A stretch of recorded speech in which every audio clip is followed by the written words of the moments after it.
Kung noon nag-aalangan pa, ngayon nilagdanan ng Pangulo ang Paris Agreement kontra climate change. Saksi si Joseph Morong. Pangatlo ang Pilipinas sa vulnerable na madaling maapektuhan ng climate change dahil daanan ng mga bagyo na pinaniniwala ang lalong lumalakas tulad ng Yolanda na world's strongest storm in recorded history.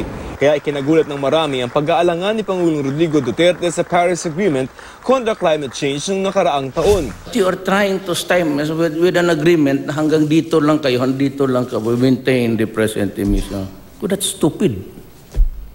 I will not honor that. Sabi niya, but you signed that was not my signature.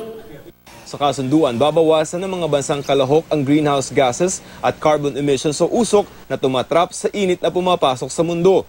Bukod dyan, nakasaad din sa kasunduan na magbabayad ng mga bansang malakas magdumi sa kapaligiran sa mga bansa na pinakatinatamaan naman ng climate change kabilang ang Pilipinas. 195 na bansa ang nagkasundo matapos ang mahaba at masalimuot na negosasyon sa Paris, France mula November 30 hanggang December 12, 2015, panahon pa ni dating Pangulong Noynoy Aquino. Pero nang umupo si Pangulong Duterte, nag-alangan siya dahil kailangang kontrolin ng ating bansa ang inilalabas itong usok na malamang na madagdagan dahil sa isinusulong niyang industrialisasyon. Hindi raw patas dahil ang first world countries nauna na sa industrialisasyon kaya nga maunlad na. Nakaumpisa pa lang natin. Nagyaya ako ng maraming mga investors, tatayo ako ng industrial estates. There will be a lot of smoke there and pollution, of course.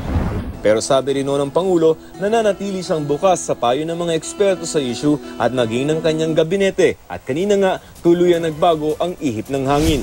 The Office of the President will submit the signed instrument of accession to the Senate for concurrence today.